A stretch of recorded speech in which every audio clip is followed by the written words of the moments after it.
Ladies and gentlemen, we're back with yet another video. Coming at you with a little bit more special this time. I got mics, I'm playing around with a couple new scenery things back here. So we're truly gonna be up in the levels today in terms of quality.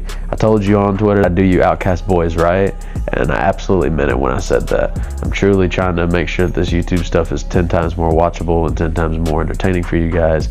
So that's what we're gonna be doing. Outcast Boxing 4 is taking place this Friday. I believe that this video will be coming out this Wednesday or Thursday, so just right before the deadline. I'm gonna be doing something similar to what I did for the Breakout Boys, where I go over the main card's fight and everyone on the other card, break down and do research for each of their fights. I feel like I will have some very accurate predictions on who's gonna win, who's gonna lose, and everything in between. If you're new here, my name is Kodiak B&D. I make breakdown videos of all sorts, whether it be from influencer boxing to traditional boxing to everything in between. We're gonna be doing a whole bunch of new content as the year goes on, gonna be experiment with a whole bunch of different stuff, and I'm committed to improving the quality of each and every single one of them along the way. So if you're new here, subscribe to the channel, turn on those notifications, like the video. Without further ado, let's get right into the video.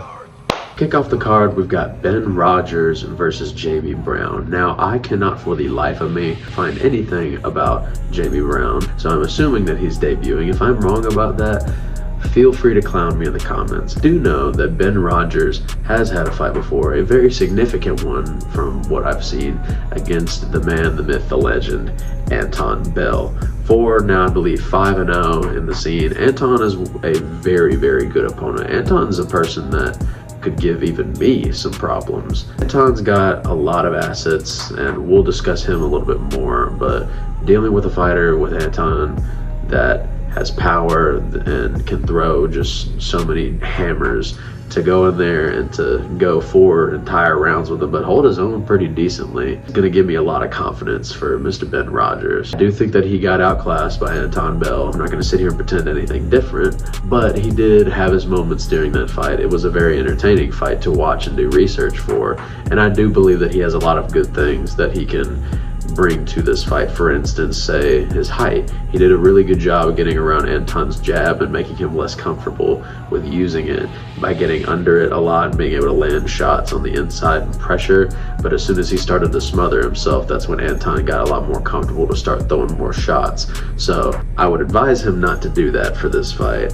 But seeing as I don't have really any footage on Jamie Brown, and I'm not even sure if he's fought before, I'm just going to go with the easy choice and say that Mr. Ben Rogers is going to win this fight, either by decision or he could come out with a vengeance and go for a knockout. From what I've seen on Outcasts Twitter polls, it seems like everyone agrees with me by a quite significant margin. So yeah, let's see what happens. For our next fight of the card, we have Blaine Sanham versus Iceman. Now, I think honestly this is probably one of the most clear-cut fights to me on the card by far, and I'm just gonna go ahead and say it. I believe Iceman takes this honestly by round 2 knockout, simply just because of the fact that Iceman, I mean, he has amateur experience, and from a former amateur myself, I have a lot of respect for a lot of those guys, because as an amateur you have to bring a lot of volume and non-stop pressure when it comes to those rounds, because I mean, at the end of the day, as an amateur, you have to be fast, you have to be quick, and you have to land and score punches, and that is only going to be amplified based on what I've seen on his Twitter and the way he's training now. He looks very sharp, he looks very strong, and he's building upon the foundations that he gained during the amateurs. Whereas you have him, who, I mean, let's just look at his last fight. Roll the clip. Oh, shit, that was a good punch. God, yeah, that's it. As the old saying goes in boxing, you're only as good as your last fight, and unfortunately, this is another one of those situations where you can only look at the last fight of him that we have, and the last fight, he didn't really show a whole lot in there that tells me that he'd be able to ward off any sorts of pressure that Iceman would potentially bring to him. So unfortunately, I'm gonna have to give this fight Iceman by round 2 knockout. But hey, that's the great thing about it, is as the saying goes, is just because you're as good as your last fight, the great thing about it is you have a whole nother fight coming up and an opportunity to show more, do more, and change from your last style. So who knows? I am notorious for underestimating these guys in the scene, and they end up proving me wrong in the long run. Just ask a bunch of the breakout guys how many of those guys in their fights that I got wrong. So, I mean, hey, you never know. Yes, I know someone's going to ask about it, so I'm going to go ahead and clarify. Yes, I'm wearing a different shirt and I got a different set of hair. Why? Because I recorded basically everything last night and I was fully intending on posting it today, but I woke up this morning, was editing, and realized that, oh crap, my mics didn't pick up a majority of my audio, so now I'm having to redo this entire video. So that's why you're going to see me constantly switch clothes. Yeah, this video is cursed, but at the end of the day, we're still going to push through, we're still going to make it and do everything we got to do. Aaron the Carrot versus Ben Pryor, which, first off, before we get into the fight, I just want to ask the simple question, Outcast. Why in God's name did Aaron the Carrot have a head guard on during his fight and his opponent didn't? Can we talk about that? No hate, I'm just genuinely curious. Like, was the dude fighting a pro? Was it just one of those really weird rules? Because, I mean, that's a really weird deal there. But yeah, going over Aaron the Carrot's boxing ability,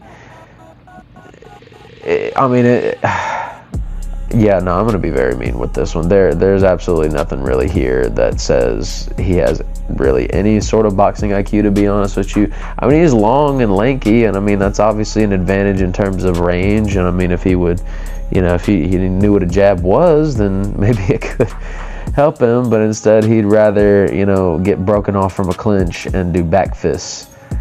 Yeah, that, I don't know why you did that, dog. So yeah, you would think that despite how rough he looked in his fight, that I would pick him to lose, right?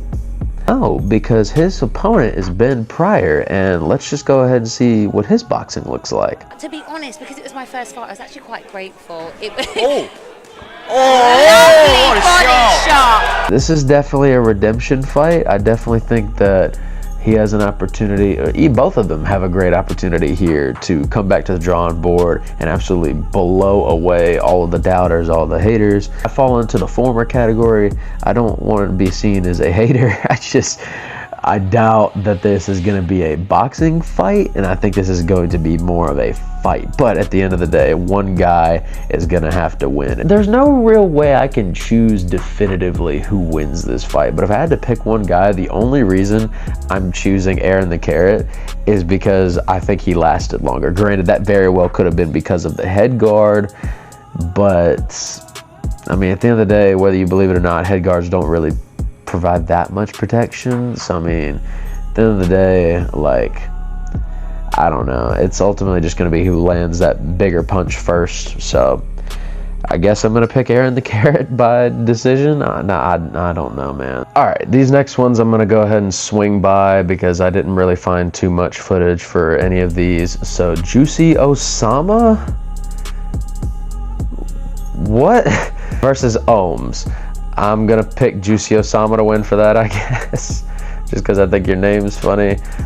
Gibbs versus Jaden. I couldn't find any footage for these. When I was looking up Jaden 420, I found an amateur fight. So if that ends up being you, then I would pick you to win. But this is another one where I don't really know. Clown me in the comments down below, but I'm going to take Gibbs for this one. And then the wild card fight, obviously have no idea who's fighting, so it's really impossible for me to make a prediction on that. I guess I'll just throw something random out there. Whoever ends up being the guy on the left will be the guy that wins. I don't really know. Now here we go. Now we got a really interesting one. Jake Forrest versus Dims, the rematch. Now, research for this one I found very, very interesting because I found this to be a very competitive fight all the way through, and can totally understand why this was a draw through and through. They were both very competitive. They both had their moments during the fight. Both of them actually are some of the more skilled guys that I've seen so far in Outcast boxing, and so I want to give them 100% respect and credit for that. The ultimate winner of this fight is ultimately going to be decided by who comes in here with a better game plan, because honestly, I think these boys are very evenly matched in terms of what they're bringing. It's a classic tail of the tape fight. fight where you have a really tall, long opponent versus the shorter, more powerful guy. I guess I'm just gonna go the advantages and disadvantages of both. So I guess we'll start with Jake. Jake has the range. That is something that he should absolutely take advantage of and use more in this fight. I want to see him jab a little bit more. He's got too long of jabs and too long of arms not to be able to use that. And I feel like he gave up on his jab very, very early into the fight, and he had to rely a whole lot on his head movement, which I guess is what I'll get into next, is his head movement. He did a really good job of, when his jab failed him, he was able to make up for it with moving his head out of the way of fire and by using his feet, which footwork is something that is very important in boxing that I don't see a lot of influencers period use. So the fact that he has such a leg up on his competition with that is going to be very, very pivotal towards him winning this fight. But honestly, I just want to see him use his range a little bit more, because he was having a lot more success when he knew where his range was, whether he was hitting on the outside or in the inside. I feel like he struggles a little bit with medium range. It's not a really good spot for him to be in, and I'll get into that more with the DIMS section. But yeah, I just genuinely, I think the best path to victory, just keep that jab in his face, land that 2 right behind it, move around the ring like you were doing the entire fight, and you will have a lot more success, potentially claiming the win a lot more easily in this fight. Now DIMS, I believe he has the harder task in this fight, given the fact that he is the shorter opponent, and that's not necessarily a diss to him. That's just a simple fact of life. Being the shorter opponent, you're going to have to kind of get inside, move your head a lot more, and you're going to kind of have to almost take a shot in order to give 3. I've been the shorter opponent a lot of times in my fights, despite the fact that I'm 6'3". I'm having to get under a whole lot of guys. They land a shot on me, and then I land like 3 on them. And I think this is going to be a very similar case here for DIMS. And he did a really good job of that. He would be able to avoid Jake's jab, which is why I think he gave up on it so quickly, because DIMS did a really good job of countering over top with his overhands, with his pressure.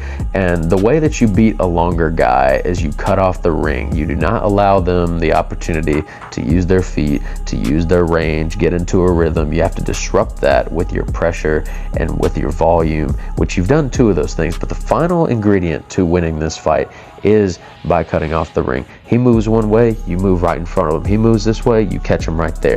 Don't let him escape those ropes. Keep him there the entire time, because I believe you do far, far better against him on medium to close range environments. If you take away a tall guy's jab, you've essentially won the fight.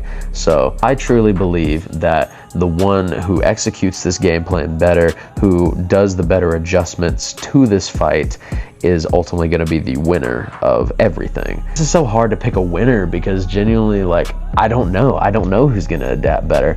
But I guess if I were to go with a safe choice, I'm going to pick Jake, simply just because he has the easier thing to fix, in my opinion, in terms of his technique and his skill, whatnot. He's very naturally gifted in a lot of these areas, and I believe he has a lot less work to do.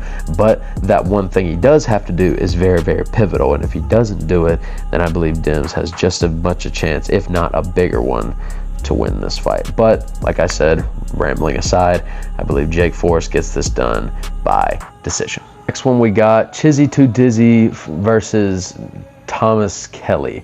I think that's their names. I don't want to have to re-record this, but yeah, I think this is another cut and dry one. I think this fight is going to end very, very quickly, because as we saw from, I'm just going to call him Dizzy, from Dizzy's last fight, he just has very, very good skills, very good pressure, power, is able to end fights very quickly. And another thing too, I just haven't seen anything from his opponent, really, to be honest with you, just in general. The only thing I was able to find when looking him up was like some Muay Thai fights that happened like 5 years ago, which if that's him, then hey, fair enough. But I haven't really seen anything on him, and either way, I think that even if he does have some fight experience, I do believe that Dizzy just is a very tough opponent for anybody, and so it's really hard to go against somebody like that who has knockout power, who is able to just end fights that quickly with a variety of different skills, aggression, and I mean, yeah. All that being said, rambling aside, I do believe that Dizzy gets this done probably however he wants, unfortunately.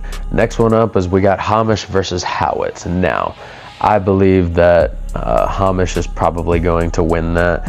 I saw his fight on YouTube, and although he unfortunately didn't take the dub that day, he showed a lot during that fight. He showed a lot during that fight that gave me a lot of trust in his ability to win this fight. For starters, he's a southpaw. He's a brother. I love southpaws. But yeah, no, he's a southpaw. He's a fellow southpaw brother, and he showed a lot of skills. I personally think that it was a very, very close fight, and potentially, depending on who was judging that day, you could have absolutely scored him winning his fight that he had. But yeah, he has a lot of different skills and a lot of things that are on his side during this, and it's really hard for me to say that he's not going to win this. So I know I'm saying that for a lot of these guys, but I feel very confident on a lot of my picks, and I believe that Hamish just has shown a lot more than his opponent in terms of his ability to adapt mid-fight, his volume, his pressure, his range, just overall boxing fundamentals. It is very hard to go against somebody who has that. So I'm going to be picking Hamish TV to win by late decision. James Slow versus Gomes. Now, I gotta say, dude, you fumbled so hard, James, in that fight. I gotta say, and I'm sure you know this, I'm sure you've been told this several times, and I'm so sorry, but dude, I watched this entire fight. You were putting belt to ass on your opponent so badly, like it wasn't even funny. Like you just were absolutely having a time of your life in there. This is literally the influencer version of Anthony Joshua versus Andy Ruiz, where Anthony Joshua is just absolutely styling on Andy Ruiz, and then just out of nowhere, boom, hammer shot comes from his opponent, and Anthony Joshua ends up getting defeated. And it's the same thing here. You absolutely you were destroying your opponent, and then you got hit with that big old beamer of a right hand. Next thing you know, you are out completely. Golly, man. But despite that, I still think you're going to win this upcoming fight. And I'm going to tell you why. Because there's a difference in guys in the earlier cards that I've been going over that I've seen get knocked out and get finished that, you know, look so bad to where they don't really show me anything of substance to make me believe that they're going to win. But this is one of those cases where, yes, you did get knocked out, but you showed plenty in that fight. Showed pressure. You still showed boxing fundamentals, that you were able to hit and not get hit, counter very, very well, and just land absolute devastating power and volume that I truly believe your opponent is not going to be able to handle as well as the one that you previously faced. And not only that, but hey, a lot can happen in the time of a boxing debut. You know, the first fight's always the one you learn from. Whether you win or lose, it's how you come back that truly defines you as a fighter, and that's the one that you want to look out more for your career than anything else. So I'm going to be taking you to win by knockout, as long as you don't get cocky and do what you did last fight. You could have won that fight. But you got too cocky. You started letting your guard down, and the second you did that, you got clipped. It's a famous saying in boxing, all it takes is one shot to change a fight. Don't give that opportunity to your opponent this time around. I'm sure you've already learned that lesson, so don't do it again. Now, a really, really interesting one to see back so soon in the game. Anton Bell versus Mason Brown. Now, I truly believe that Anton Bell is one of the best heavyweights in the entire SCB scene. So good, in fact, I truly believe he'd even give someone like me problems who comes from an amateur background. So, I mean, hey, maybe one day down the line, he and I can run it in the ring. Who knows? But that being said, Anton Bell's last fight was against Iza back at Breakout 06. And during that fight, he showed me many, many different things that just showed me he was just one of the best heavyweights in the scene. For instance, his chin. Iza is known as a power puncher, a pressure fighter, and the fact that he fought him in 14-ounce gloves, was taking the shots he was taking, and not only taking them, but giving them back in such quick succession, was one of the most impressive factors of that fight by far. Anton has a lot of really good skills, his footwork, his jab, his ability to counter you. More importantly, I think his best punch, his entire arsenal, is his uppercut. He really likes to get inside and just play that fighter's game, despite being a really long guy. He likes to get inside. He's one of those guys that, despite him having a really long range and someone who can use his jab a little bit more, he tends to abandon it pretty quickly and go for those uppercuts really quickly. And he's one of those guys that can get away with it because he puts himself in the right positions to do so. He's able to get out of the corner when he wants to and land absolute bombs from a distance. And I truly believe he has shown that he is one of the most skilled guys in this division. And I truly believe, honestly, if I'm just going to keep it a buck with you, I believe Anton Bell gets this done by however he wants. Now, I do believe that his ability to finish a fighter has a little bit to be desired. I believe that sometimes he lets the fights go on to decisions despite landing so many punches on his opponents because he hasn't learned quite yet to get that decisive finish shot on an opponent yet, and that just comes from learning. You know, it just takes time, being in the gym, and you know, more fight experience. And I believe he's one of the more experienced guys in this game.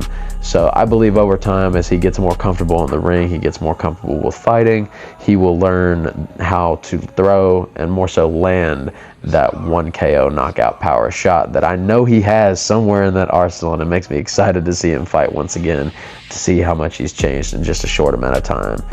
But yeah, I'm taking Anton Bell to win this by however he wants. And now for your main event of the evening, we've got K5FIRED versus Fighting with Jay, the rematch. And truly, I believe this is probably the most entertaining one that I've had to do research for on the entire SCB spectrum for breakdown videos. This was one of the most competitive fights, one of the most skilled boxing fights back and forth that I've seen in a very long time in this scene. Now, I will say, I do believe the right person won on the day. Not necessarily because that Fighting with Jay is more skilled than K5, but I believe K5 did the one mistake that all amateurs make in the very beginning of fighting, a mistake that I have made and made me take my first loss in my career, that being you didn't throw enough. I do believe that of the two, K5 has the more skill and technique in terms of his boxing arsenal. The way he was landing jabs to the body, the way he's setting up his shots and everything. I just believe that his ultimate flaw during that was that he didn't throw enough. But I do believe that should he change that this time around, should he be more comfortable to take those risks and get in there and just throw those hammers and don't stop, I believe that he will get to the point where he can decisively win this fight. Because you never want to leave it in the judges like that. Like, if you think you've thrown enough during a round, you need to throw more. That's what my coach always told me as I've fought in my career. And although it can be very aggravating and annoying to have to do, to think to yourself, man, I'm so far up in this round, you never want to leave it to chance. And I think this is a similar situation. However, his opponent, Fighting with Jay, is not no slouch. And I know that I'm, giving K5 the benefit of the doubt here because I do believe he's the more skilled guy, but I do believe that Jay has the one thing that K5 lacks, which is the volume, which is the lack of fear to throw. Even if it ends up making him miss and he gets countered, he will throw and he will have that volume. And I believe that's what ultimately gave him the favor in terms of the judges, because he was constantly making K5 go on the back foot. He was throwing a lot more, and even if they didn't necessarily land, in the judges' eyes, is they score far more things than just landed punches. They score ring generalship, they score who's putting the other fighter on the back foot, who wants to engage more, and I believe that's what the judges saw from Fighting with Jay. Do I necessarily agree with that? Certain instances of the fight, maybe, but ultimately that is truly what the fight is going to come down to, is who is willing to throw more.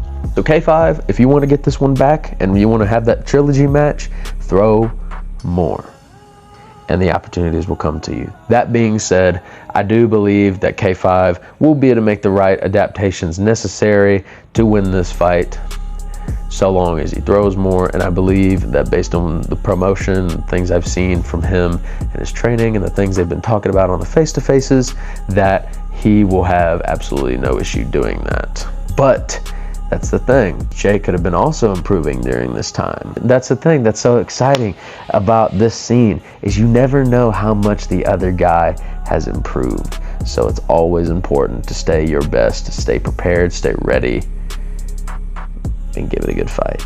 Ladies and gentlemen, that is it for today's video. Let me know what you guys think. Am I right? Am I wrong? Am I crazy? Did you like the video? All that good stuff. Let me know down in the comments below. Make sure to like, subscribe. New videos every Wednesday. Make sure to like, comment, subscribe, and I will see you in the next one. I can't take no loss. I don't even know what it